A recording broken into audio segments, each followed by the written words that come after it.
నిజామాబాద్ జిల్లాలోని మోపల్ ప్రాంత పరిధిలో దారుణం చోటు చేసుకుందనే చెప్పుకోవచ్చు.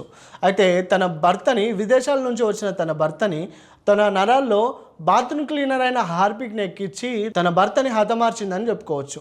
అయితే ఈ ఘటనకు సంబంధించి వివరాల్లోకి వెళ్తే గల్ఫ్ దేశాలకి వలస వెళ్ళిన ప్రశాంత్ తన కుటుంబ నిమిత్తమై గల్ఫ్ దేశాలకు వెళ్ళి అక్కడ జీవనం కొనసాగిస్తున్నారు.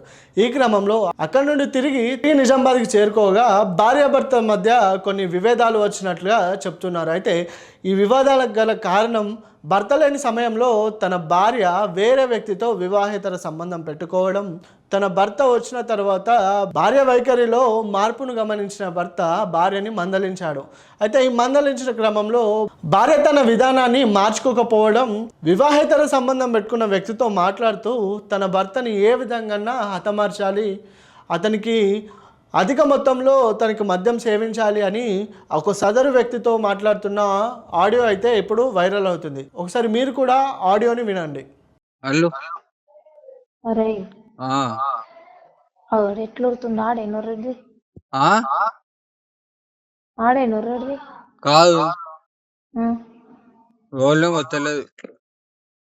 అది తాయిపు ఏ టైం అన్నా కానీ అడ్డిచ్చగాల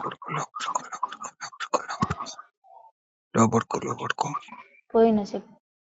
కాదు కాదు వేరోళ్ళు వాళ్ళు నాతో మంచిగానే ఉన్నాడు.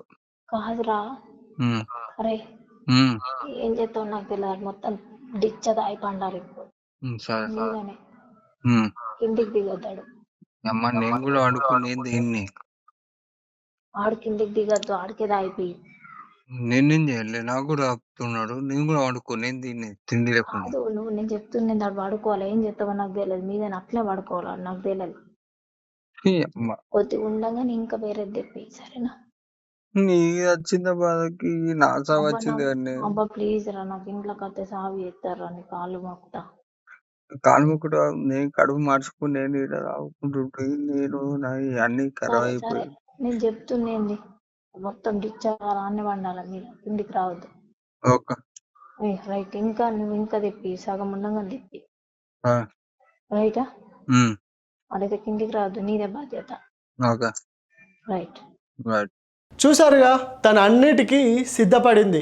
అయితే భర్తతో ఉండడం ఇష్టం లేకుంటే తను చట్టపరంగా వెళ్ళొచ్చు, కానీ భర్తని హతమార్చే అధికారం తనకు లేదంటూ కొంతమంది గట్టిగానే వాపోతున్నారు. అయితే ఈ ఘటనకు సంబంధించి ఇంట్లో ఒక చిన్న ఫంక్షన్ అవ్వడంతో మద్యం సేవించారు. ఆ మద్యం సేవించిన క్రమంలో తన భర్తని మిద్దెపైకి తీసుకెళ్ళింది. అయితే స్లాబ్ పైకి తీసుకెళ్ళి సదరు వ్యక్తి సహాయం తీసుకొని అతనికి చెప్తూ నా భర్తకి అధిక మొత్తంలో మద్యం సేవించు, ఆఫ్ కాకపోతే ఫుల్ అయినా తాగించు, ఎటు చేసి ఈరోజు అతను బాగా తాగాలి అని అతనికి ప్రోత్సహిస్తున్నట్టుగా కనిపిస్తుంది. అయితే ఆడియో కాల్లో విన్న ప్రకారం ఏదైతే తన భర్తకి అధిక మొత్తంలో తాగించు, అతనికి సోయి లేకుండా తాగిపించమని అతన్ని రిక్వెస్ట్ చేస్తున్న ఆడియో మనం విన్నాం. అయితే ఈ క్రమంలో తన భర్త అధిక మొత్తంలో మద్యం సేవించిన తర్వాత అతన్ని ఆ మిద్దెపై నుంచి కిందికి తోసేశారు. ఈ తోసేసిన క్రమంలో అధికంగా గాయపడిన ప్రశాంత్ అనే వ్యక్తిని హాస్పిటల్లోకి తీసుకెళ్లారు. హాస్పిటల్ తీసుకెళ్లిన క్రమంలో హాస్పిటల్లో చికిత్స జరుగుతున్న క్రమంలో ఎక్కడైతే హాస్పిటల్లో ఉండే ఒక హార్పిక్ని తీసుకొచ్చి హాస్పిటల్లో చికిత్స పొందుతున్న తన భర్తకి ఆ సెలైన్లో హార్పిక్ని కలిపింది. సో ఆ హార్పిక్ కలపడంతో అది తన శరీరంలోకి ప్రవేశించి తన నరాల వ్యవస్థను దెబ్బతీయడం, అతని ఆరోగ్యం ఇంకా క్షీణించి అతను మరణించడం జరిగింది. అయితే స్థానికంగా ఉండే కుటుంబ సభ్యులు ఇదేదో అనుమానం ఉందనడంతో పోస్టుమార్టం చేయించి పోలీసులకు ఫిర్యాదు చేశారు.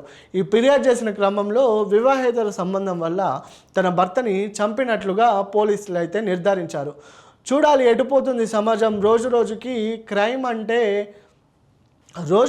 క్రైమ్ ఏ విధంగా పెరిగిపోతుంది. సరైన అవేర్నెస్ లేకనా, లేకపోతే చట్టం అంటే బాధ్యత లేక, భయం లేక ఈ విధంగా జరుగుతుందా అనేది ఒకసారి ఆలోచించాలి. గల్ఫ్ దేశాలకు వెళ్ళిన తన భర్తని తిరిగి రాకముందే అతను హతమార్చాలని ముందుగానే తను ప్లాన్ చేసింది. ప్రస్తుతానికైతే పోలీసులు కేసులో మరింత లోతుగా విచారణ కొనసాగిస్తున్నారు. మరిన్ని వివరాలు తెలియాల్సి ఉంది. ఎవరెత్తేసారు కిందికి? నువ్వెత్తేసినావా అలా బాగా ఎత్తేసిందా? పైకి నేనైతే అన్న ఫోర్స్ నేను ఆయన ఇద్దరం కొట్టుకున్నామే. మేము కొట్టుకున్నాక ఆయన వైఫ్ ఆమ్లెట్ తీసుకొచ్చిందా, అట్లా ఆమ్లెట్ తీసుకొచ్చాక తర్వాత ఇక నేను కొద్దిగా ఆయన కొద్దిగా ఫోర్స్ ఇట్లా ముందరికి వచ్చేసాం. ఇక నేనే లేపేసాను. నువ్వే తెచ్చినావా?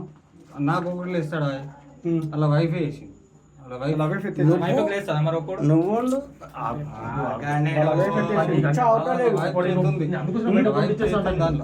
చేతులు కదా. ఇదంతా ప్రీ ప్లాంటే కదా, ఇదంతా ప్రీ ప్లాంటే కదా. ఆమె ప్లాన్ నువ్వు ఏం చేయదు, ఆమె ప్లాన్ ఇదంతా తాగి అని చెప్పింది ఆమెనే. దానికి డబ్బులు ఇచ్చింది, మీరిద్దరు కలిసి ఒకటేసారి లేపేసారు. అంటే ఇట్లా కాలు గుంజంగానే పడ్డాడు, కిందికి వెళ్ళి కాలు గుంజేసారు. పడ్డాడు ఇట ఇక్కడ నుంచి ఇటు